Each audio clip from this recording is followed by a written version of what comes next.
The lack of water infrastructure or the poor management of water resources results in water scarcity and affects many other sectors of our economy.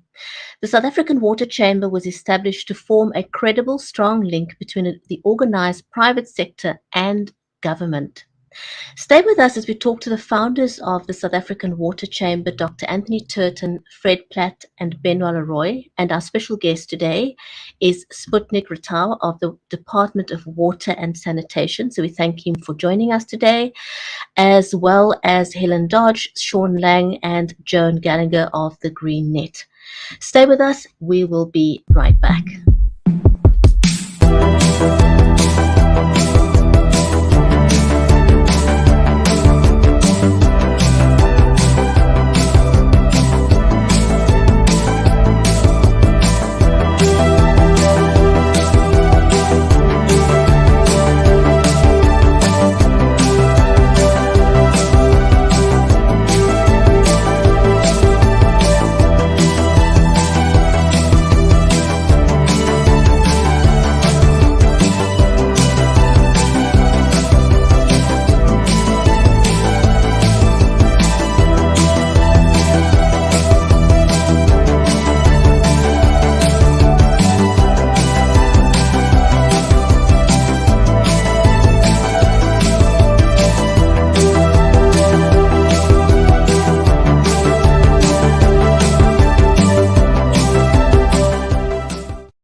If you're just joining us, welcome to the Water Hour. I'm your host, Bridget Limbanda from Cape Town in South Africa. The live stream today is brought to you by BeLive Media and the Water Chamber. This is an audience-centric show, and so we are monitoring the comments, so please feel free to say hello, post your comment in the chat. Our panelist today is from the South African Water Chamber, Dr. Anthony Turton, Fred Platt, Benoit, and our special guest is Sputnik Ratau of the Department of Water and Sanitation. We want to thank him for joining us today, as well as Helen Dodge, Sean Lang, Joan Gallagher of the Green Net.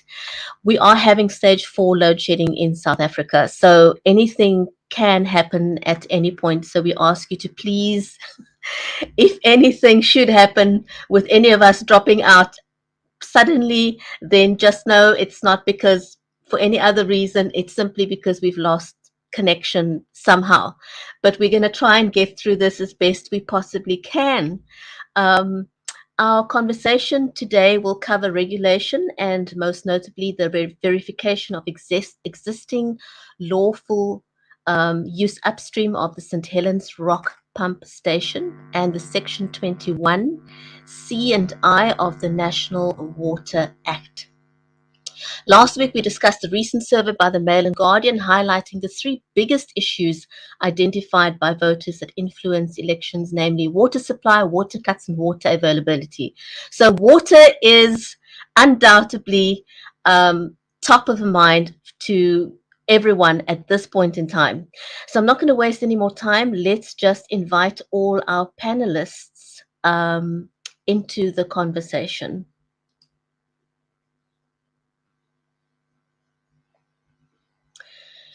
Good afternoon, gentlemen, and welcome to the show. Thank you for joining us. I think what we could possibly do is just to have a round of introductions so that everyone knows who everyone is. Sputnik, I'm going to just have you introduce yourself first from the Department of Water and Sanitation as our special guest for today. If you could just introduce yourself and let everyone know what your role is in the Department of Water and Sanitation. Thank you very much, Bridget, again. My name is Sputnik Ratau. I'm with the Department of Water and Sanitation. I'm the director responsible for media liaison and content development, as well as the spokesperson for the department. And so I am actually in the communications unit of the department, but obviously that's in support of not just the department, but the ministry as well. Yeah, that's what I am. Thanks, Bridget. Thanks very much. Sean, if you could introduce yourself, that would be great. Thank you very much for doing all this, making the effort that you guys are making. I'm Sean Lang, and I grew up on this river, so I kind of hope that I can contribute with the knowledge that I've picked up over the years and the experiences that I've had over the years. But yeah, that's about really who I am. I'm just a local that lives here. Thank you. Thanks very much. And then everyone knows Dr. Anthony Turton, Benoit Leroy, Fred Platt. But Fred, if you could just very briefly tell everyone about the water chamber, please. Yeah, thank you, Brigitte. The water chamber was really established in order to get a dialogue going between government and the organized private sector in the water space, in order to ensure that we can take hands and that we can deliver on the mandate. We referred to, or you referred earlier to the fact that we view water as the ultimate economic enabler. And for that reason, water is critical, not only to the survival of the human being, but also as a catalyst for economic development. And for that reason, we as business really viewed the debate as one that we should not be a passive recipient, but we should really become a partner to government, and we should engage with them constructively, give our input, come up with ideas, and collectively address this issue. And that's really where the water chamber plays. And then we would obviously continually urge all players within the water sector to come in behind this initiative and engage constructively. Thanks very much for that introduction about the South African Water Chamber. And I'm going to ask Dr. Anthony Turton to just give us a background to our conversation today. But before we do that, I'm going to ask Don, who's just joined us via voice only, just if you could introduce yourself as one of the panelists, please, that would be great. Hi, folks. This is Donna. I am joining part of the Green Net, and I am streaming in to hear what has to be said, and I'm very much participating in the public participation of the proposed Weir on uMzimkhulu. Thank you very much. Thank you very much. Anthony, if you can go ahead and just sort of give us an overall background today for the conversation, that would be great. Okay, Brigitte, good afternoon to you and all the listeners. Thank you for the introduction. Let's dive right into this. The National Water Act was promulgated in 1998, and it has as a basic purpose or objective the balancing between resource protection and use, effective economic use. So the National Water Act has got a number of clauses in it, and one of it is really to protect the water resource of the country. That's water in the rivers and dams. And central to that is Section 21. And Section 21 speaks explicitly towards any activities that alter the bed, the bank, or the flow of the river. The trigger Section 21C and I, which are two very, very specific clauses that says that any alteration of the bed, bank, or flow of the river, you require a whole string of regulatory approvals from the Department of Water and Sanitation as the regulatory authority. Now we have a situation where if we zoom down into KZN, a lot of the rivers in the KZN have been severely damaged over time, and you'll know that most of the rivers don't flow into the sea anymore. Most of them just end up in a lagoon. And part of the reason for that is over-abstraction upstream. So the National Water Act also deals explicitly with existing water use, and it deals explicitly with licensed abstraction of all water resources. So there's Section 21 about the bed, bank, and flow of the river, and then there's the whole issue of your licensed users, and particularly your licensed abstraction.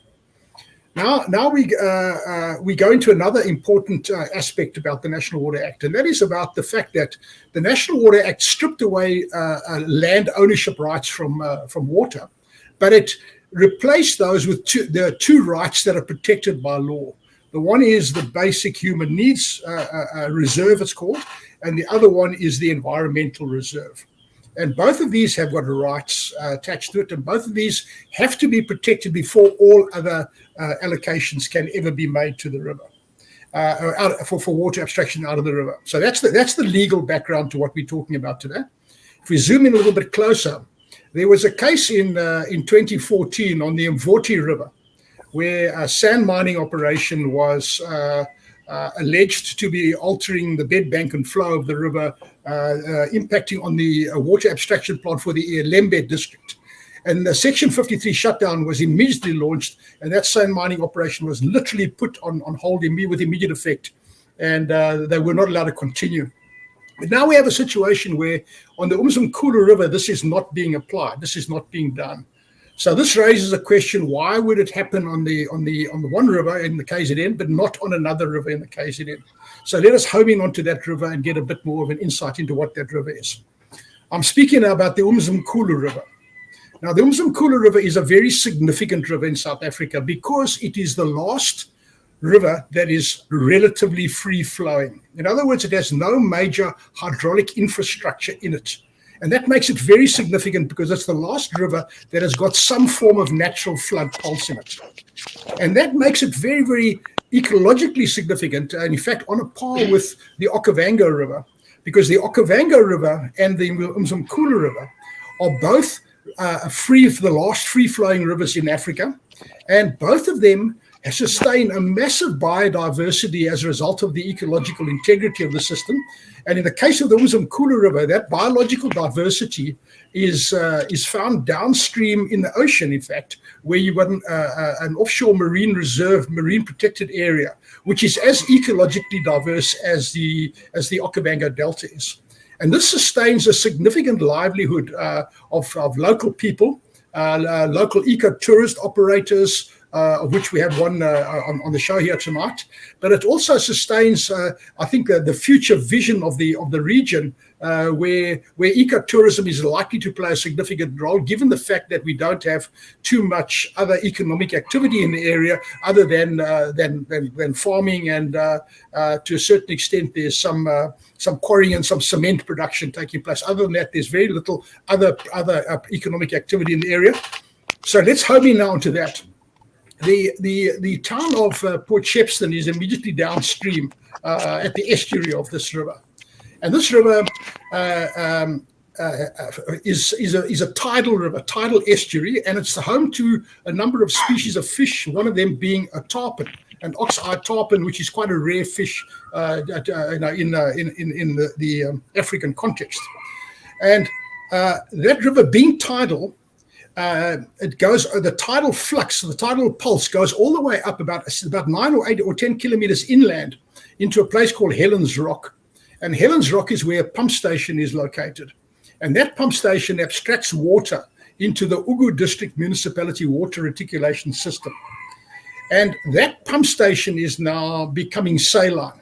There's saline water intrusion up this river estuary into the St. Helens Rock pump station.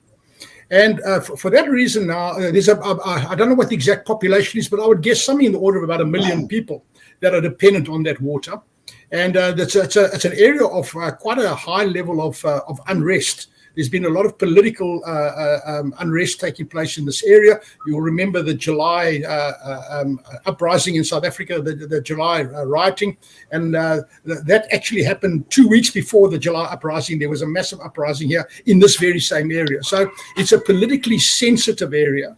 And it's got a lot of angry people, unemployed people, and it's a bit of a hot spot from that perspective.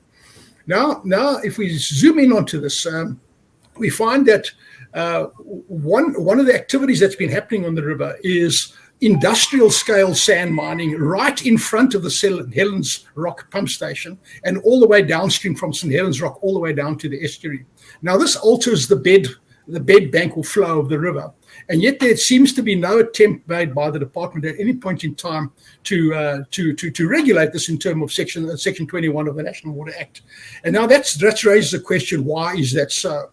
And in our investigation, I was brought in as a specialist advisor to the GreenNet, And we did some work. We went up the shore and up the river. We did a reconnaissance up there, and I've done some satellite surveillance work with Google Earth. And we found to our great surprise that this industrial scale sand mining has been taking place now since at least 2015.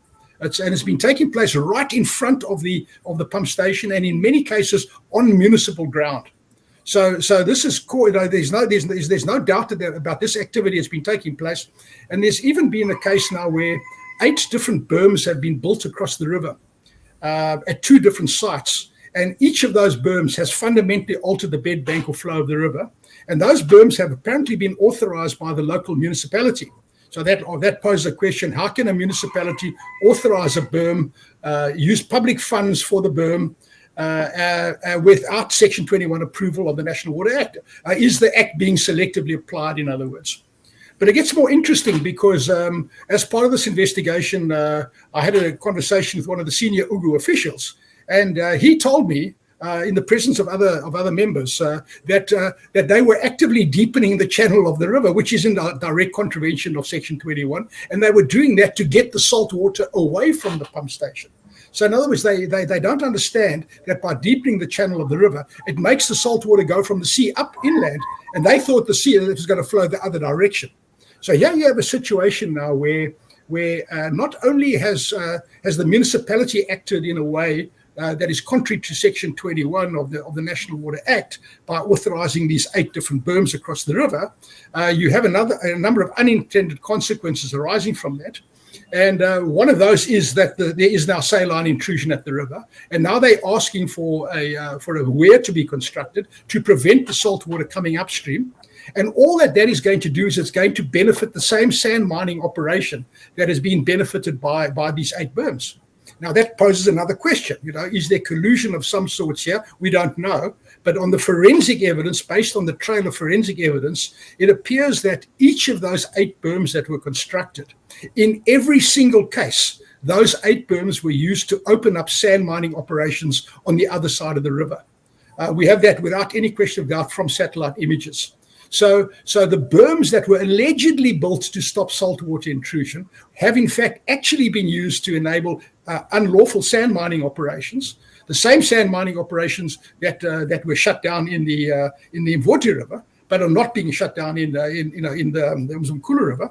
And this is now placing the water supply for possibly 1 million people at risk. And it's now being used as an excuse to try and raise money to go and build a berm, or to go and build a weir that is going to now fundamentally alter the ecological integrity of the last free-flowing river in Africa, in South Africa, the last river that has got the similar kind of ecological status to the Okavango River Basin. So in other words, I'm calling for the fact that the Department of Water and Sanitation, before that weir is built, ought to do a number of things. And the first thing that they ought to do is police the existing lawful use of the upstream users, because it's from all the observations from space, it would appear that at the end of the winter season, but just before the first rains come, there's a temporary period of low flow in the river, and at that point in time, there's heavy abstraction by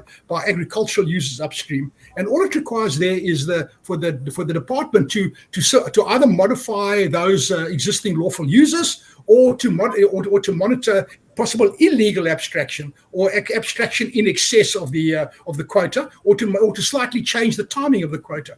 And if that is done, then you no longer need to build a weir, and you no longer need to fundamentally alter the ecological integrity of this river. And then the other aspect, of course, is that you can't just go and build a weir in a river without doing a comprehensive reserve determination, which the Act calls for. And part of that, given the ecological sensitivity of this particular river, you have to do an estuarine flow requirement, because that estuarine flow requirement is a critical part of your ecological integrity. Remember, the National Water Act has got the basic human needs reserve and the ecological reserve as the 2 only rights that are protected by right in the law. So it's a very, very important issue. So that's basically the background to this whole thing. And the question now that's being posed is first of all, is this necessary? Because in my professional opinion, we don't actually need a Weir. All we need to do is to have the Department of Water Affairs apply the National Water Act to existing lawful uses upstream to monitor those, to regulate the base flow coming in at that low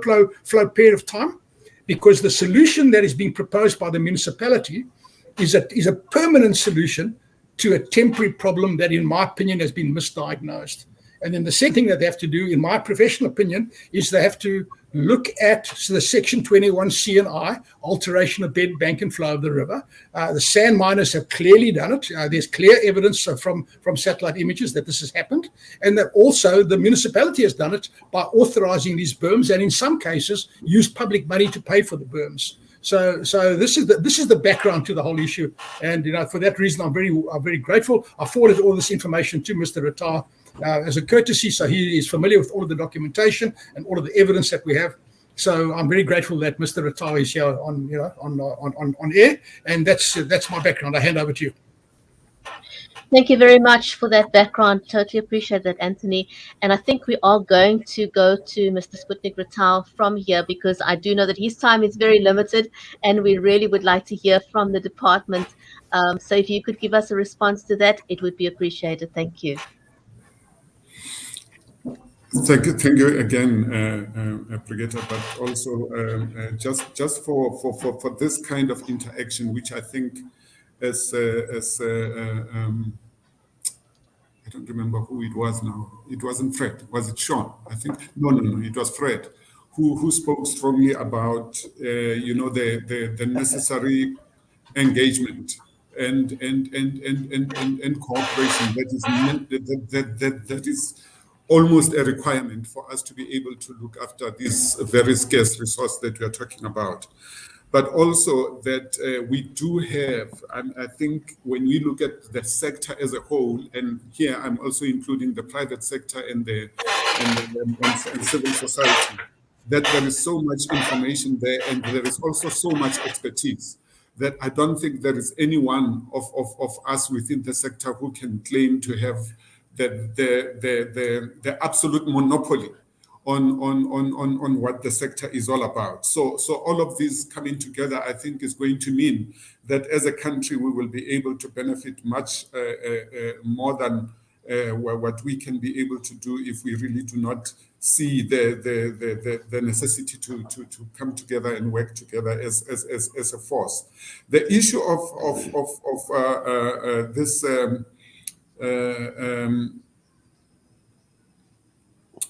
the alteration of the flow of the river, as Dr. Turton is speaking about, especially in KZN through the actions of sand mining, is something that we also dealt with at some point, maybe not conclusively, when we were doing our enforcement. Normally in November, we call it Enforcement Month, and we really go out to highlight some of the work of our enforcement colleagues. And at some point, we actually zoomed in on the sand mining activities in KZN. But from the information that is coming out, it seems like it might even have escalated in terms of how much more it is happening. Where I also saw it, colleagues, was in Northern Cape, where this one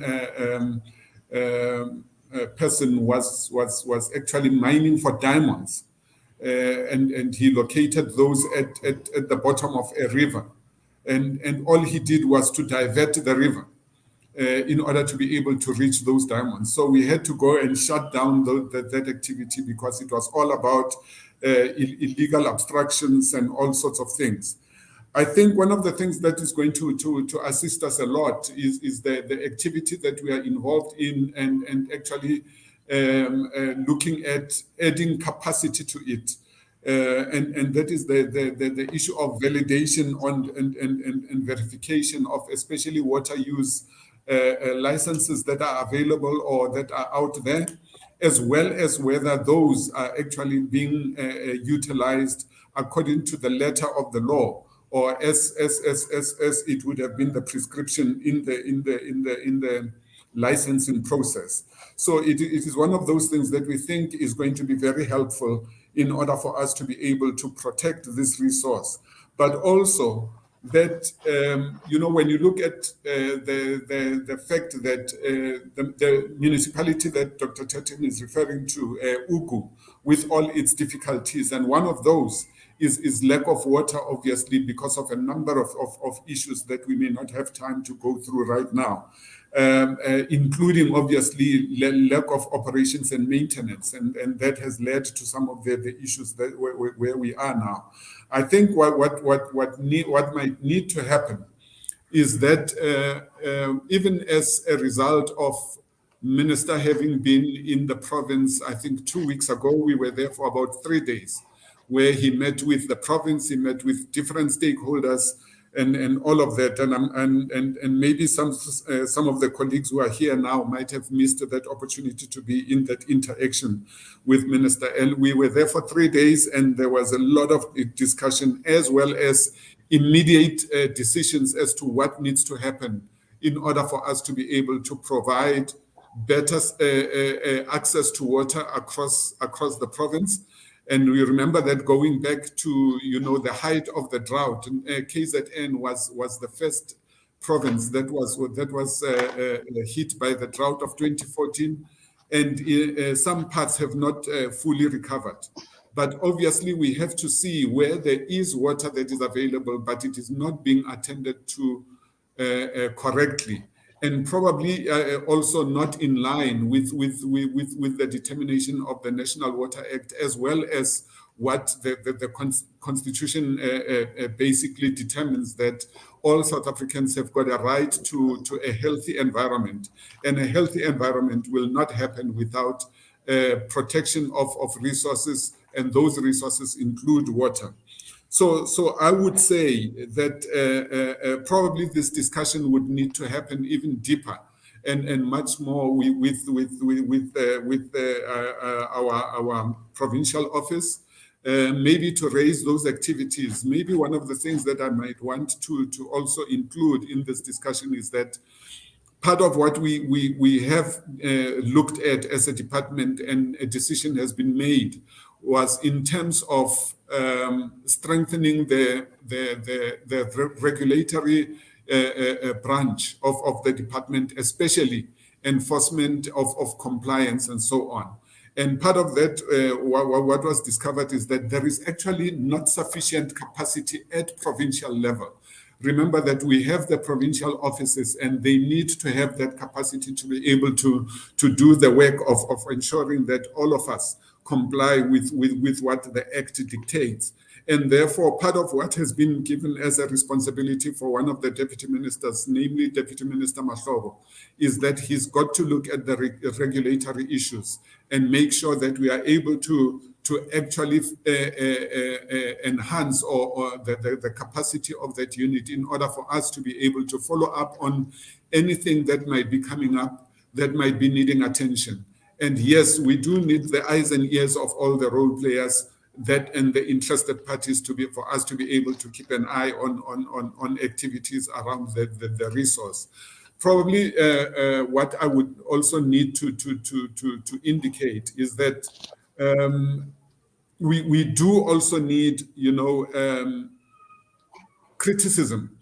Sometimes we could look at it as negative criticism, but I guess for me, it would be helpful for us to understand exactly what are the concerns of interested parties out there. Because unless we get to know that as a department, then we get to be in some kind of, sense of comfort, where we're thinking that everything that we are doing is hunky-dory, we've got everything under control, and yet we could be losing out on actually understanding what are the ideals and the needs of people of this country that we may not be having a finger on. I would like to leave it there for now, Bridget, because I think there's a lot of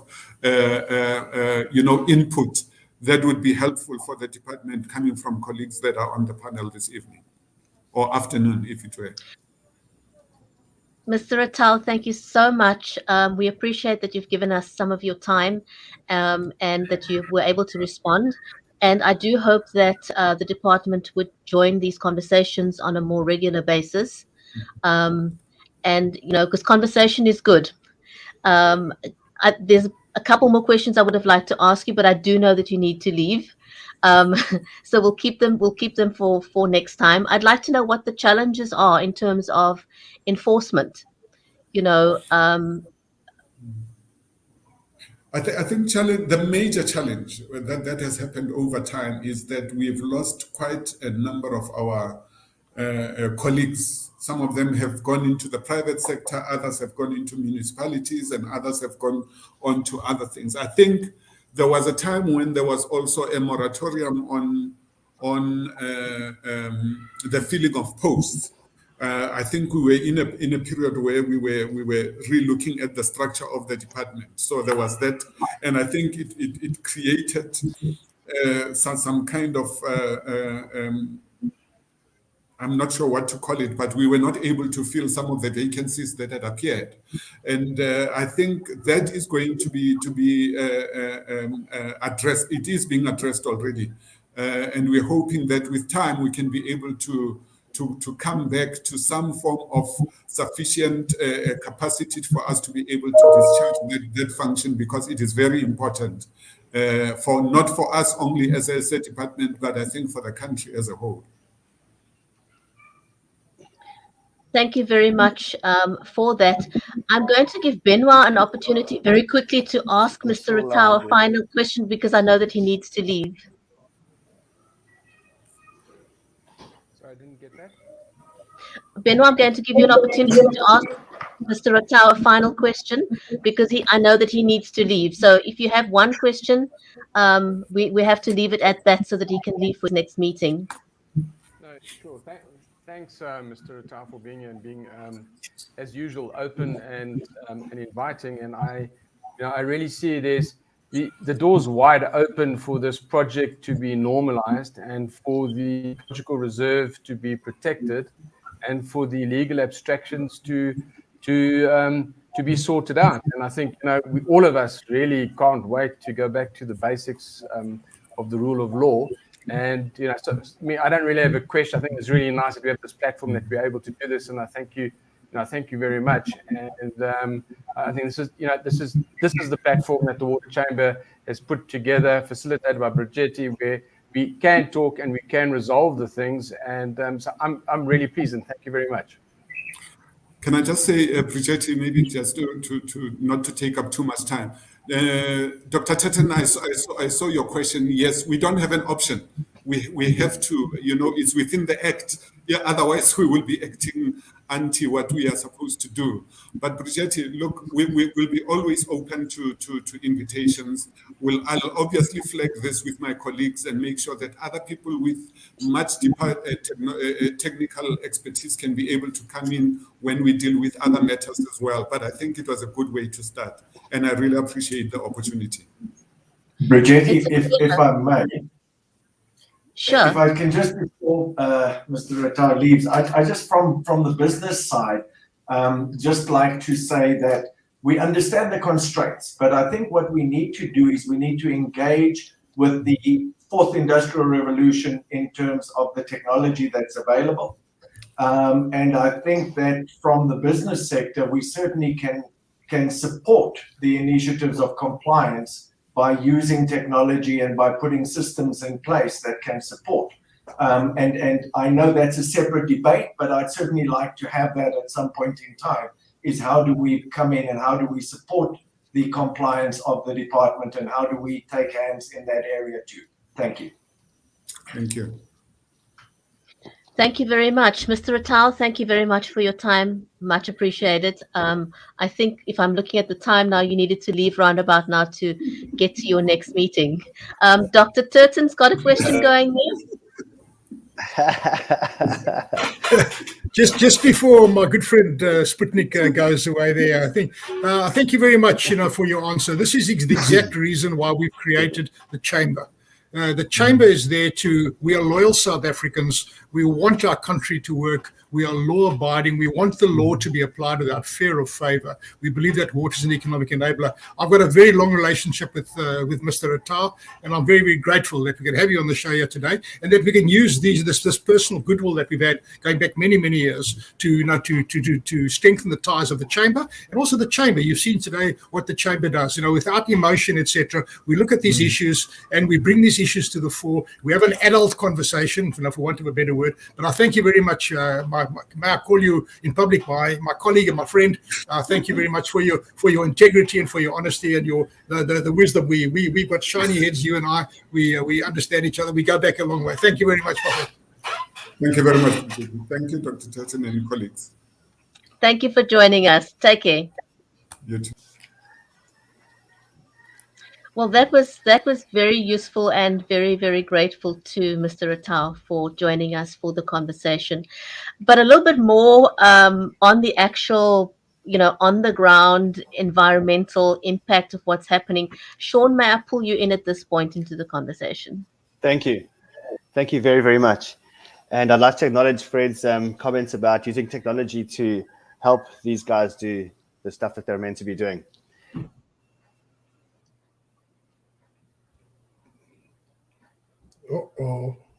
Oh dear, I think we've got an issue with connectivity going on there. So let's see if Helen, are you able to? How's your connection? Looks good. Can we hand over to you? Yes. Hi. Is that okay? Can you hear me? We can hear you. Okay. Yeah, I think this is. I agree with Sean. The technology is not being used, and we've heard rumors that the technicians at UGU actually don't have access to all of the charts and things that they need. And I think, as far as I understand, this goes back to the political infighting that Anthony referred to earlier, where disgruntled people were fired and there's withholding of information and stuff. And I think it links to regulation. And we have drones and we have smartphones and WhatsApp groups and all this sort of thing. And it definitely we could get a bit further, I think. And also community involvement. There certainly is a place for more mechanisms to report things like water leaks and that sort of thing, and for more of a conversation between everybody, the municipality and people on the ground, and just all round. Fantastic. And then while we're waiting for Sean to try and reconnect, hopefully, Donna, may I pull you into the conversation?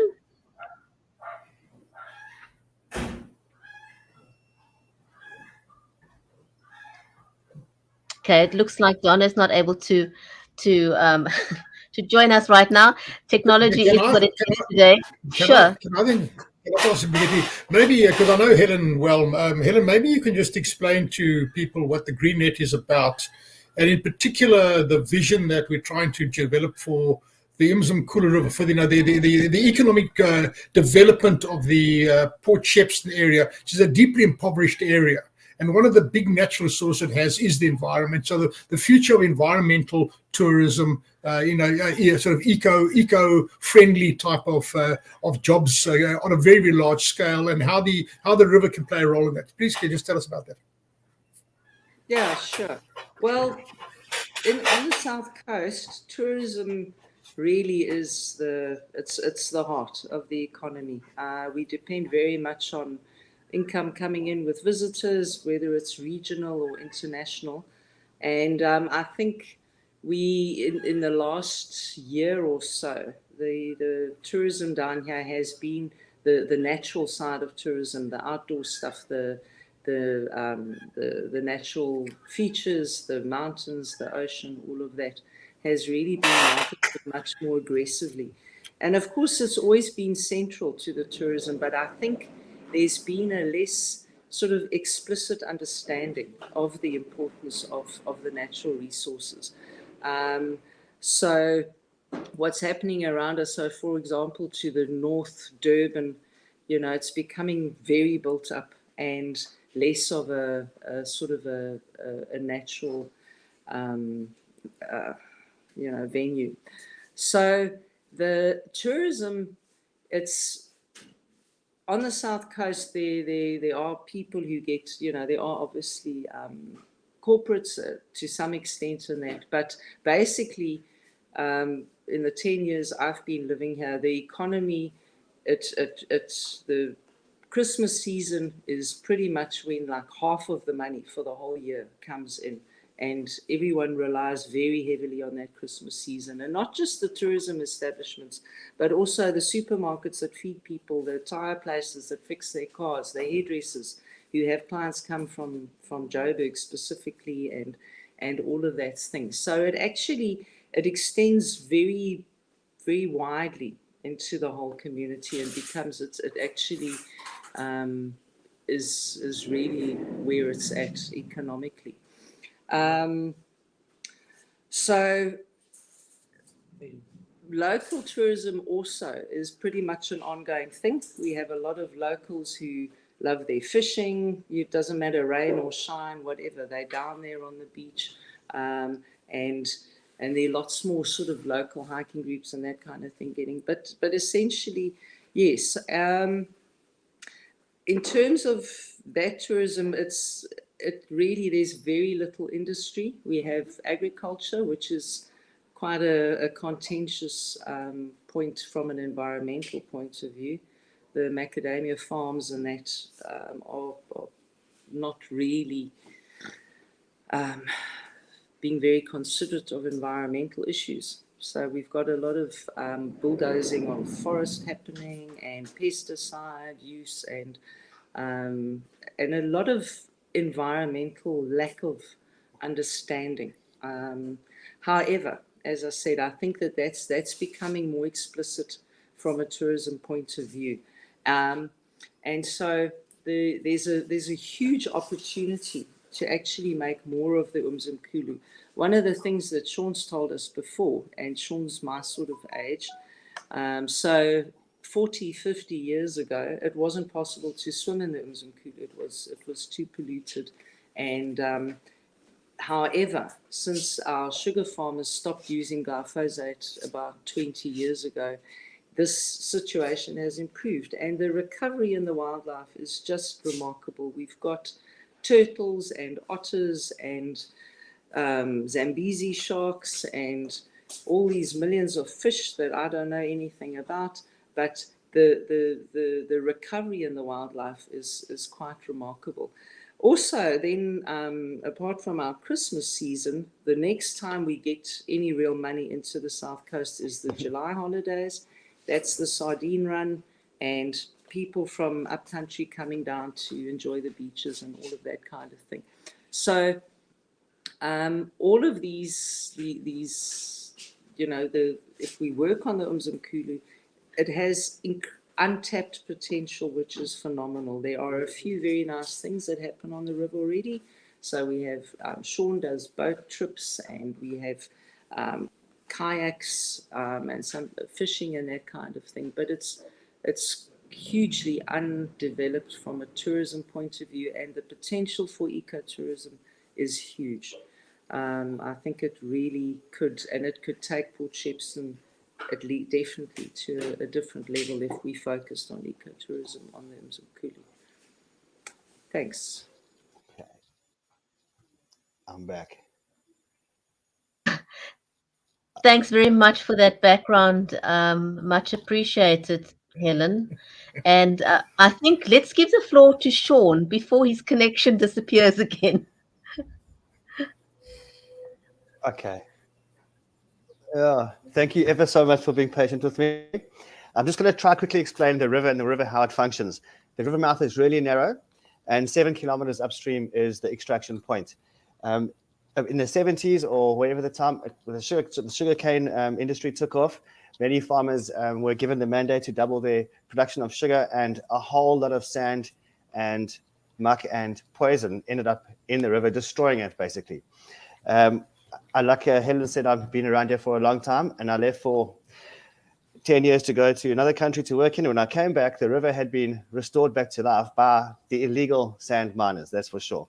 The river was dead, and then those guys sucked all the water, sand out of it, and next thing the turtles and the zombies, etc., came back in. But the actual point that I'm trying to get around to is the fact that in my town that I've been here, I've never seen the salt go up to 7 kilometers that far. The conditions that those that are required for the salt to get that far are incredible, and Tony will bear me out. The saltwater halocline stays below the surface, sometimes 2 meters, 1 meter, whatever, but it never comes to the top. So it gets stopped by many barriers. In old days, it used to be natural barriers.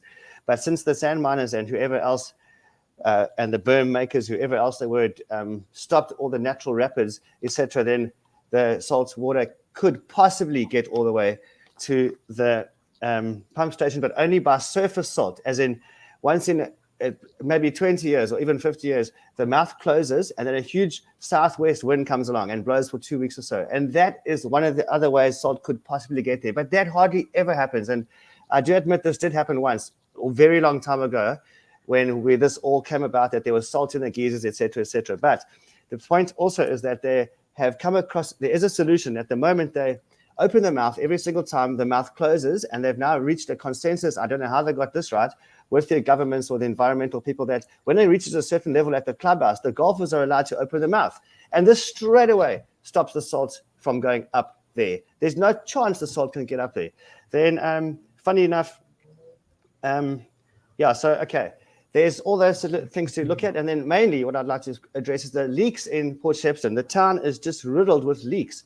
There's more water getting pumped out into nowhere than going into people, I think. It's just incredible how badly the system is maintained, and that there's no ways a Weir is going to help any of the things I've just told you. The solutions are all leaks, put the rapids back, and open the mouth when it needs to be opened. There we go. Thank you very much, everybody. So glad your internet connection lasted to get through that, and that was quite a nice summary there. Thanks. Wow, those are quite some challenges. Anthony, can I ask you just to respond to what Sean has said, because he said that you can confirm what he said is so. Yes. So what Sean is describing is the incredible complexity of the river. It's an extremely complex system. So the sort of one sentence answer I give now is that we are talking about a permanent solution to a temporary problem that is misunderstood. So until such time as we've done the proper modeling, the proper mathematical modeling, until we understand how this halocline, this saltwater wedge moves up and down the river, until we understand the drivers of this thing, the legal principle to apply is known as the precautionary principle. And the precautionary principle is accepted in our legislation. It's accepted in our National Water Act. And what the precautionary principle says is that unless you know with great certainty about something, you must rather default to a conservative position and find out more information before you make a decision that's going to fundamentally alter this thing. So it's incumbent upon those that want to build the Weir.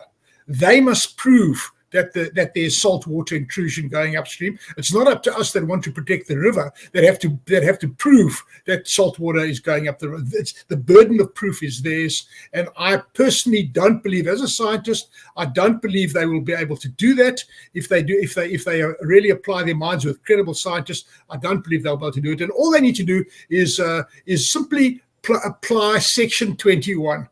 And Section 21 says if you alter the bed bank or flow of a river, your activity must be regulated. Stop the sand mining, at least in that area of the river. Allow the natural deposition of sand banks to come back. And it's those natural sand banks that used to prevent the saline distribution going upstream. Now, if you do that, you've kept the ecological integrity of the system and intact. But now there's an interesting little spin. I'm going to put I'm going to put a spin on the ball now. Okay, I don't know what the cost is going to be of this proposed Weir, but it's probably going to be something in the order of 80 to 120 million rand. That's what these things cost. Why don't you put that amount of money in stopping your leaks in the system?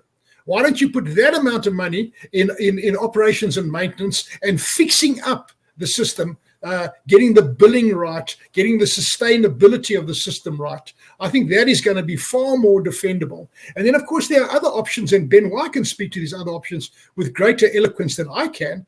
And that is the whole notion of the future of desalination in South Africa, and particularly the desalination technologies that are being tried right now as we speak in KZN, in Durban, where wastewater effluent is being mixed with seawater to reduce the osmotic pressure of the seawater, which significantly alters the business model of desalination, which then brings the cost of desalination down to almost on a par with freshwater, with your existing surface water use, which enables you now, believe it or not, to retain the ecological integrity of the river. So here we have the last free-flowing river in South Africa. Here we have the equivalent of the Okavango. Surely it's incumbent upon us to start looking at other technological solutions. One of them is large-scale desalination. At least do the cost-benefit analysis. At least do a credible feasibility study to at least see if this is viable or not. And you'll find private capital will go into that. I'm pretty sure Benoit will respond to this. I'm pretty sure private capital will go into that. And now you really get to the Business Water Chamber's vision about water as an economic enabler.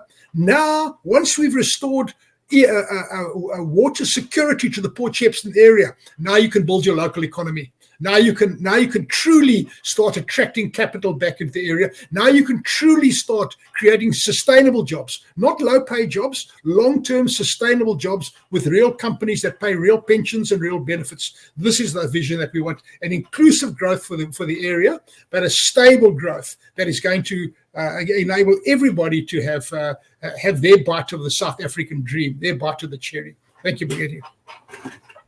Thanks very much for that. Benoit, can we ask you for comment on that? Always. Thank you, Pujetti. Really good, Helen and Sean, to see the active citizenry, because this is the only way of halting the anarchy that is set into our country. And, you know, when it's in your fronted backyard, it really hurts. And today I got reminded for nearly 8 hours of load shedding what anarchy, one of the symptoms of anarchy. But, you know, to me, the rule of law has to be reinstated. And Sputnik Ratau has made it very clear that they are going to work according to the rule of law, the Water Act. Yes, it's going to cost money, time, and active citizenry to probably force it through the courts. I don't see, our parliamentary debates are done through the courts also. So it's an unfortunate thing, but that's what we have to do as citizens and as business. But I would also say that it should be zero abstraction by the Ugu district municipality for any water production. You've got the sea in front of you, and right now the production of potable water is below 40 US cents, which is, with our crappy exchange rate, 6 Rand. It's half the price of what Ugu will be paying. Okay. Now, let's throw that in there, that cat in there. That means there's no berm. You don't need one. You've got plenty of water in the sea. And then, yes, you're going to have some people say, but what about the brine? Well, you put it in your food every night, okay? So there's a whole brine economy. There's a whole lot of things that can be done with it. And but if you go to the remix process, that's been the biggest trial in the world done off the bluff, which Tony mentioned now, is they're going to go from 6 million litres a day to 56 or 54 million litres a day. What we do is we take the treated sewage. So it doesn't go into the river. Can't pollute the river. Okay, now the river's going to be full because the town's not going to be abstracting. And what we put that treated sewage in with a reverse osmosis intake. So it's going to be less than 6 Rand a cubic meter. That's the first thing. And secondly, the brine return stream will have the same amount of salt in it than as a concentration. So let's just say there was 30 grams of salt per liter. The return flow will have the same, which means that you will have no potential of peak salt concentrations in the return flow diffusers from the seawater desalination plant.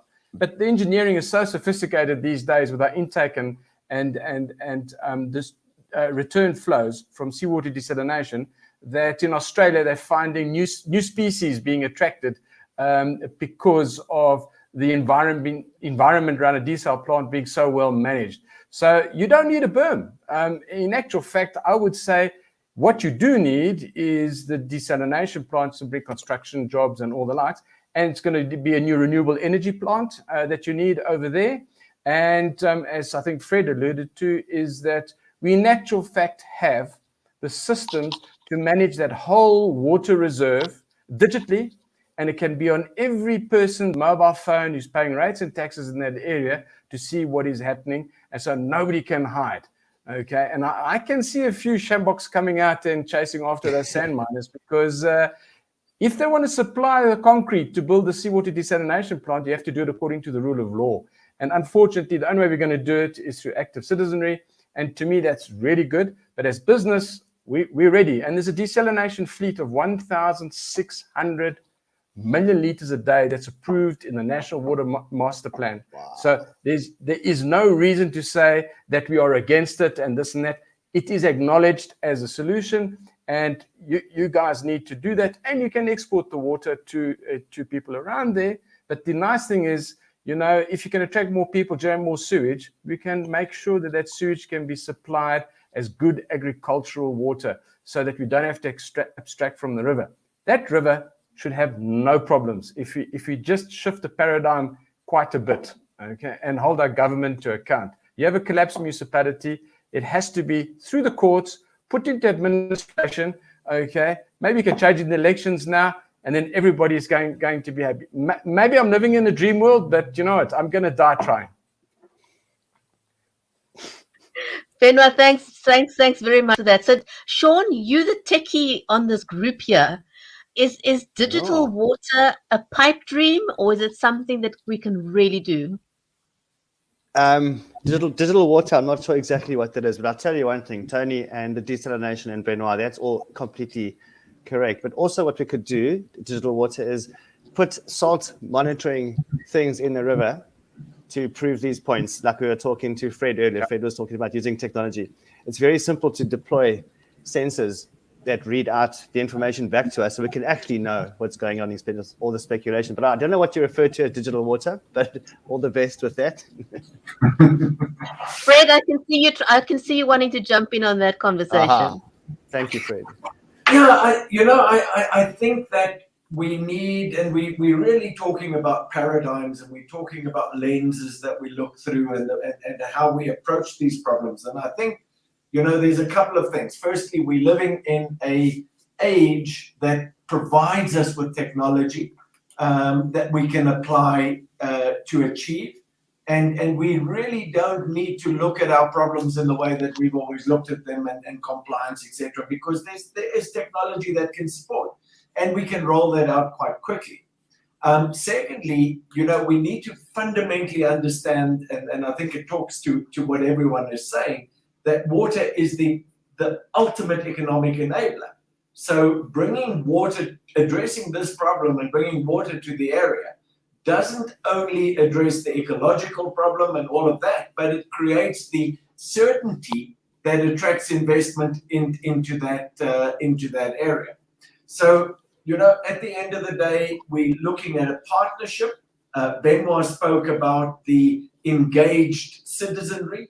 It's a critical component of moving any area and any project and any community forward, is that engagement. And I think one of the problems that we have is that as business, as civil society, we have not been engaged enough over the period, and we're seeing the consequence of that. So that is critical. Understanding the needs of each of these stakeholders, because once you put them all next to each other, we can all coexist quite easily. But when we're in a paradigm of scarcity, then we're all at war for that little bit that's there. And so the mindset totally changes. And then, as you say, you know, we have the ability to unlock incredible value in this beautiful country that we have if we all start marching in the same direction, have a dream and a vision, and we believe in it, we can actually drive it through. Shot, Fred. Thanks very much for that. We're at the top of the hour, and so we need to wrap up. And Sean's just let us know that his battery is dying. So Sean, final words before we end the discussion.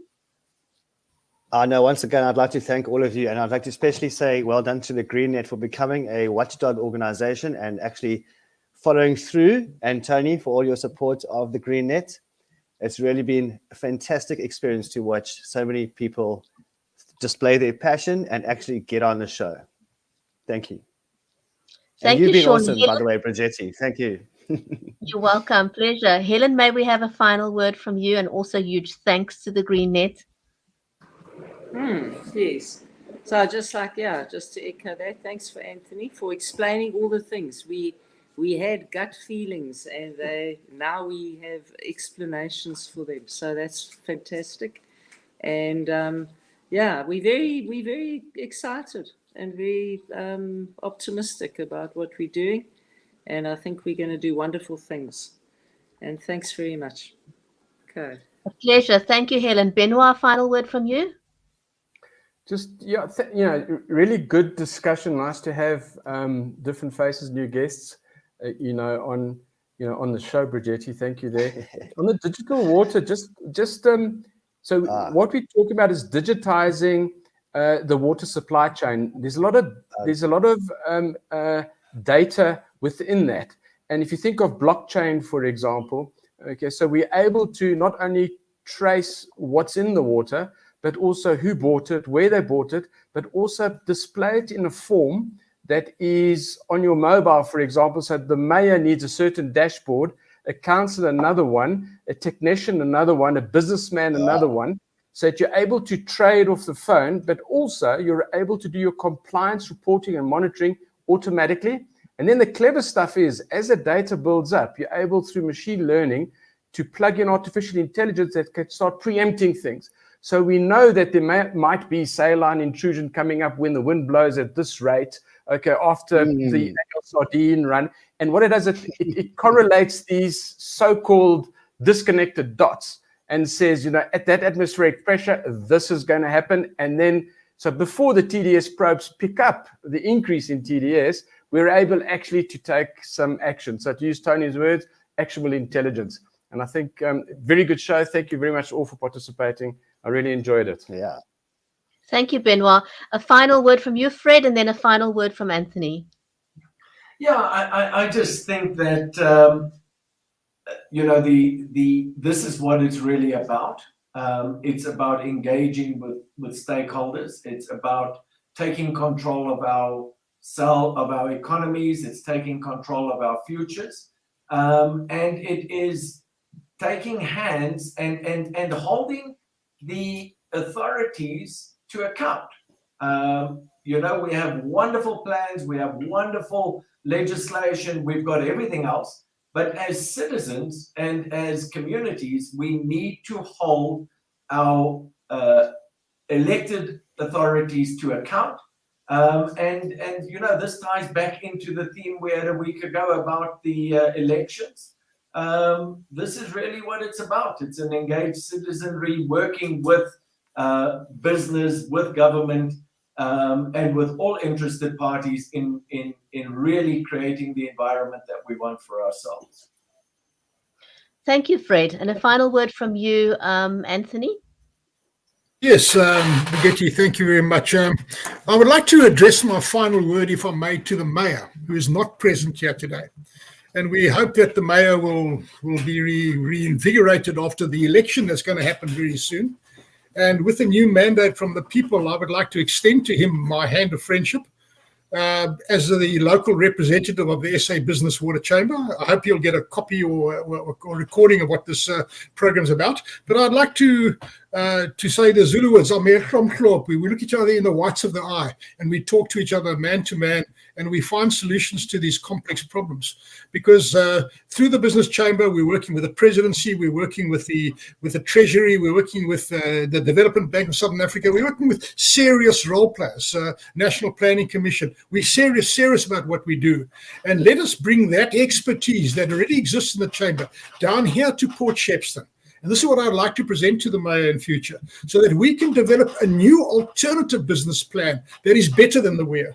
And that alternative business plan would be about a real vision of creating jobs, about bringing the fourth industrial revolution down here. We're pioneering that here, where we can literally start using this digitization of the water information system, big data. My company is deeply involved in that space. I'm not trying to sell my company here, but the technology is available. But let us use this now to start developing at least a business plan that will start restoring confidence in the area, that will start reversing the outflow of capital from the area, so that we can start stabilizing the financial foundation of this region that we are in, a beautiful region of South Africa. But my hand of friendship goes out to the mayor. We recently were on Sean's boat going up the river. We created a thing called River Raconteurs. And in that process, the chief whip of the ANC was on our group, and I extended the same hand of friendship to him. If there's any need for any technical expertise, we are available, and I'm the local link down here to the significant network of people. So thank you very much. Also, thank you to Sputnik Ratau for his commitment to upholding the rule of law, and we can only say that we will fully back him all the way in that matter, because ultimately it's our country, and we want to have economic growth, sustained economic growth, 5% per annum for at least the next 2 to 3 decades. That's what we need, and water is the enabler, and we can do it. Thank you very much. Absolutely. With huge thanks to everyone. And again, I think I also want to end off by saying a huge thanks to Mr. Ratau of the Department of Water and Sanitation for making the time, and it seems that he's willing to be joining us on more conversations like that, and we certainly would welcome that. Thanks everyone for your time, and have a great day further. Woohoo!